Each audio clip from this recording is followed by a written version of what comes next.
Looks like Claire from Cotton ISO has been busy. Oh, that looks big when you're in the buggy. Taking this up to the distribution centre, aka the Weybridge Quarter Cabin. Sister's Christmas present has arrived. It's about 9 months late because I kept forgetting. Looks an ordinary field of sunflowers, but look.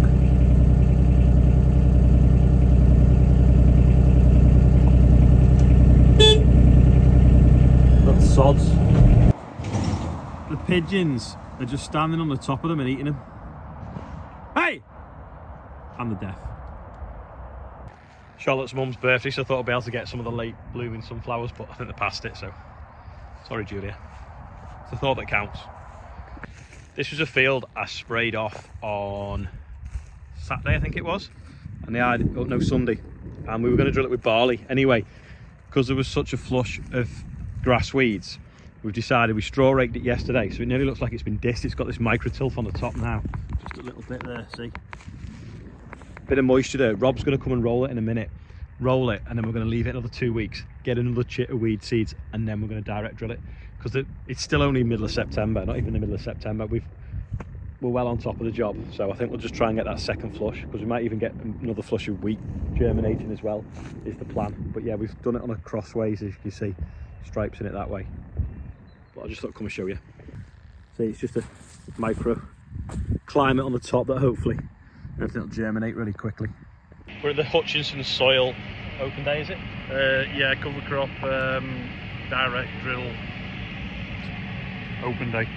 So we've got some cover crops, and then we've got 5 or 6 drills, so we'll go and have a quick look at them all and see what's going on. This is the Weaving Sabre Tine drill. So I think it's only like, is it 13mm slot? Tube at the back. Plastic hopper. I like plastic hoppers. Makes them light as well.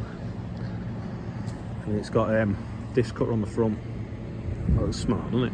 So hopefully if you're driving a straight line, that lines up with that. Nice 724. Looking quite shiny. This is a cover crop we're going to drill in. Looks like it's got a bit of buckwheat, a bit of mustard in it. There's a soil pit over here, so we're going to have a quick look what they're doing here.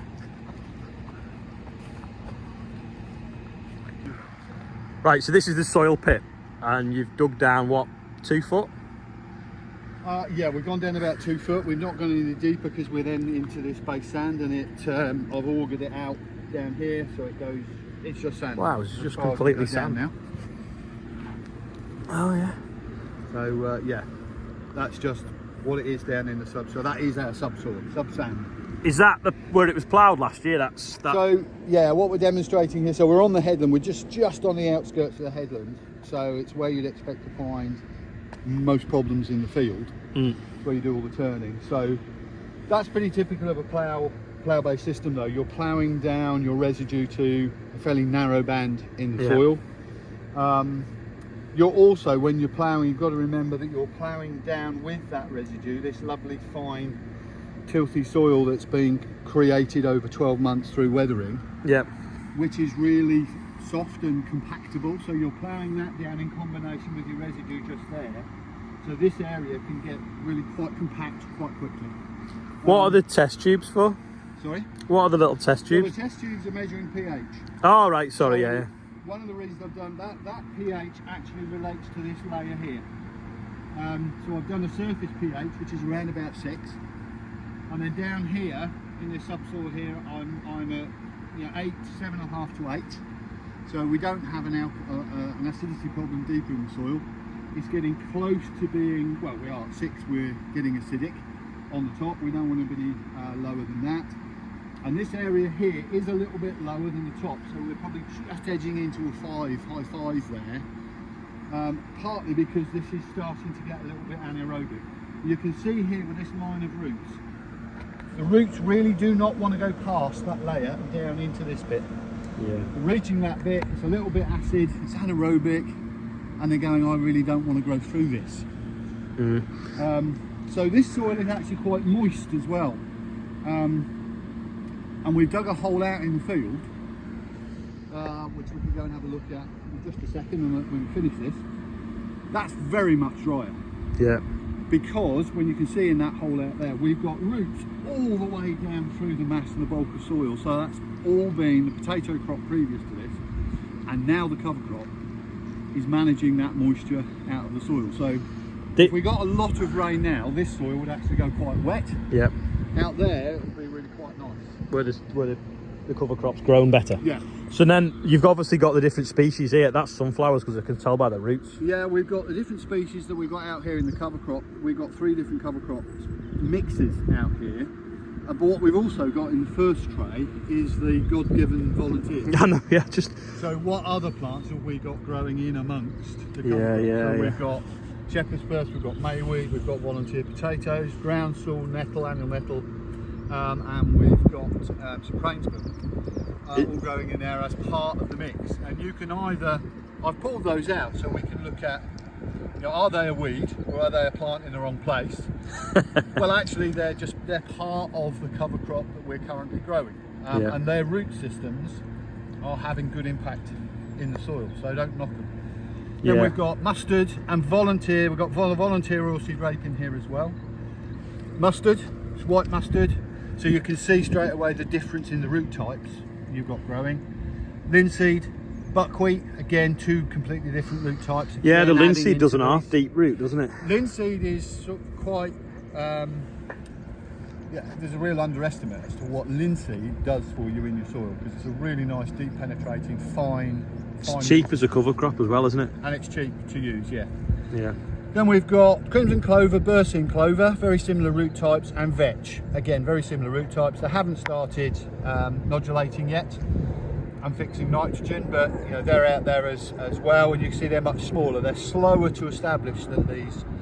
So again, it depends what you want from your cover crop. If it's there for a while and trying to build soil nutrition, then this is where you want to be. If it's a really fast impact, short period, then you've got to go to these bigger. What's this aggressive. one? This is Phacelia. Oh, right. That's we combined some of that last week. Yeah, so that's Phacelia, and this is sunflower, obviously. But just to point out, they're all completely different root systems, doing things at different depths in the soil, and that's what you want. The mixed species, yeah. Mixed species to do the whole profile of the soil. Yeah, that's great, thanks. So this is the second hole. As you can see, loads drier. The roots are going a lot deeper, and there's a lot more worm activity. It's because the cover crop's established better on here, not as well perhaps on the headland, probably due to compaction, maybe, is it? It's compaction. Yeah. Yeah. This is the weaving DD, which is like a disc on an ever so slight angle. We're just setting that up now. Drilling through the cover crop. Smells lovely, but it's like monster cover crop. So I think they're just setting the seed depth now. Got some hellish tyres on it. Put them on a slight angle, hopefully.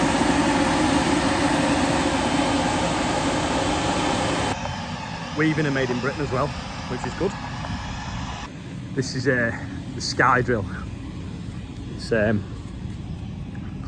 reminds me very much of our Moore drill we used to have. So you've got a disc at the front, culture at the back, fertiliser placement on that tube, and a firming wheel. It's obviously just a beefed up, bigger version. But again, this is a 6 metre one. That must be how you set your depth, is it, with these clips? A couple of hoppers on it as well. So that's a twin hopper because there's 2 metering systems, and then there's up to be micrometering up there. I think Optico are the importers. I think it's French.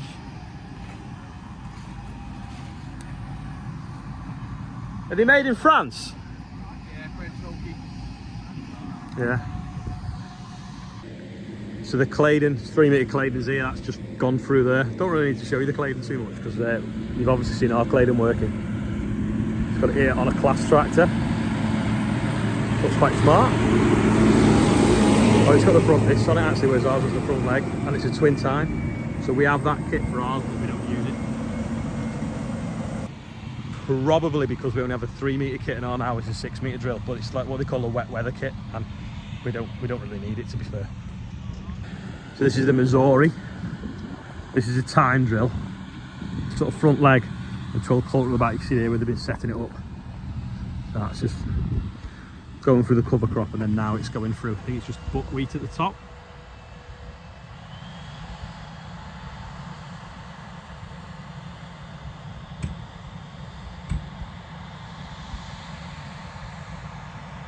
Tractor's scrapping a little bit, is it? You get like greasy stems. Makes it slip a little bit. So this is new. I think we saw it at cereals. That basically chops up cover crops. So series of blades driven by the ground, weights on. I think you can actually put hydraulic pressure down if you've got it on the front. Flies up, and that's what it does. So it nearly looks like it's been flailed, but it's not. It's obviously been sheared off with that. You can see there where it's been. And then you've got this like mat then on the surface to protect the soil, and obviously you'll drill into it. You get like a little bit of a seed bed as well, a bit like what we were doing with the straw rake. He did say they were going to send us one on demo. They haven't yet though, and we'll probably be finished by the time it arrives, unless they send this to our yard later. But yeah, it's not a nice job. It's only 6 metre though, and our drill's 12. That's the only problem. Mind you, a 6 metre flail mower would cost a fortune, so pretty good. It's quicker than a flail mower. Black rims as well on the Valtra. It's got a weight block on the back as well. It must be quite heavy that on the front. Well, it's got a set of weights on it, hasn't it? Hopefully they're going to bring that cross-cutter roller over later on, because they're only 20 minutes from us, and we've got that cover crop where the sunflowers fail that they can smash up with it. So we'll see how it goes.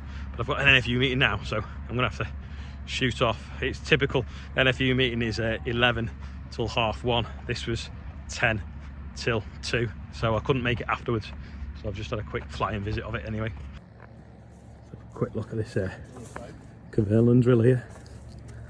This is like a disturbance drill. You've got tines on the front, then some discs levels it out, packer, and then a twin disc coulter.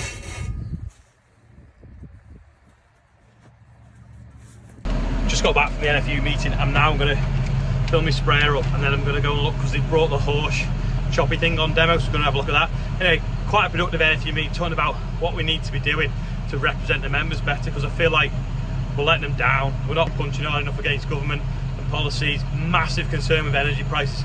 Everyone's electric, and fuel costs are absolutely astronomical, and we need to be doing more about it. So I was quite passionate about sorting that out and making sure that we communicate better with the members what's going on, because I feel like they don't know all what's going on. They feel like they're paying a membership for nothing. So kind of like said my piece and then had to get back here. So I felt like I threw a grenade in the room and walked out. But anyway, everyone was on the same page, which is good. So yeah, I'm going to fill up now. Amazingly, the field I'm doing is 15.27 hectares, and the other one is 4.63, which add up to 20 hectares, which is brilliant, because it means that I'm using 10 litres of one product and 20 litres of the other, and there's no measuring or anything like that. So I'm going to fill up now, ready for that. And a lady from the Farmers Weekly as well, I think, is coming, and we'll go and look at the summer barley, which is next to the field where I'm spraying, so that's quite handy as well. This is, yeah. This is a T215, look at that. Matches. Remember my Fiat Coupe 20 valve turbo, had a matching dash to the colour outside. Phone holder, it's a good idea. Nice and simple. Then like these little cubby holes in here. Little screen there, which must be like the dash. Carbon roof liner. Fridge. Leather seat, passenger seat as well. That. Smart, innit? Another dash there. He's off. I hope he doesn't munch any hairs. I hope we can kind of hear him coming.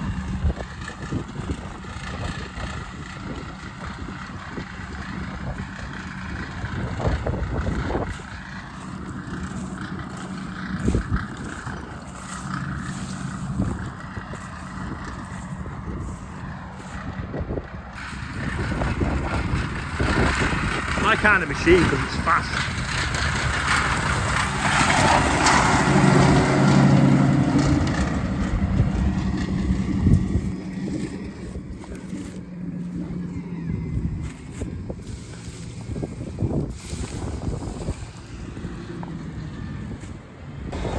Going to try it now on a wheat stubble. This is a spring wheat stubble, see what it does for getting a germination.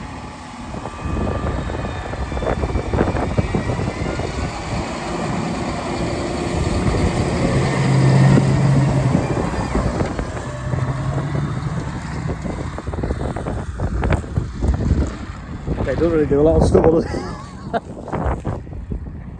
It's where he got up to speed, and it has just left like this tilth on the top. But it doesn't look like it's done anything because the stubble's still there.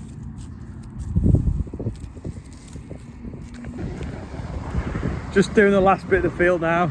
Gareth's getting a video of me. I was a bit worried that the hares and the wildlife can't get out of the way, but I have seen some hares running out.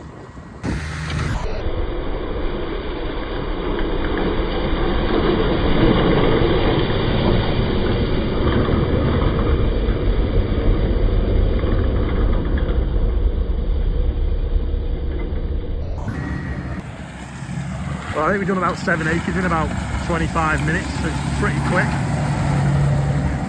So we're going to leave it now and see how much of this dies, or whether we need to give it a dose of glyphosate as well when we pre-em it. So we'll drill this probably tomorrow with wheat, along with the bean stubble over there. Doesn't seem to be much wear anyway. I suppose it's not stony ground, ours. There's a little bit of petals on it. Looks like it's crashed into a florist.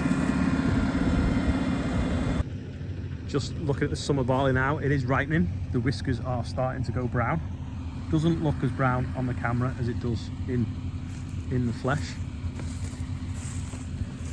We've got some of Farmers Weekly here doing a story on it, so you might see it this week or next.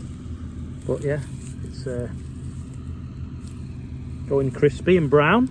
Leaves are dying off.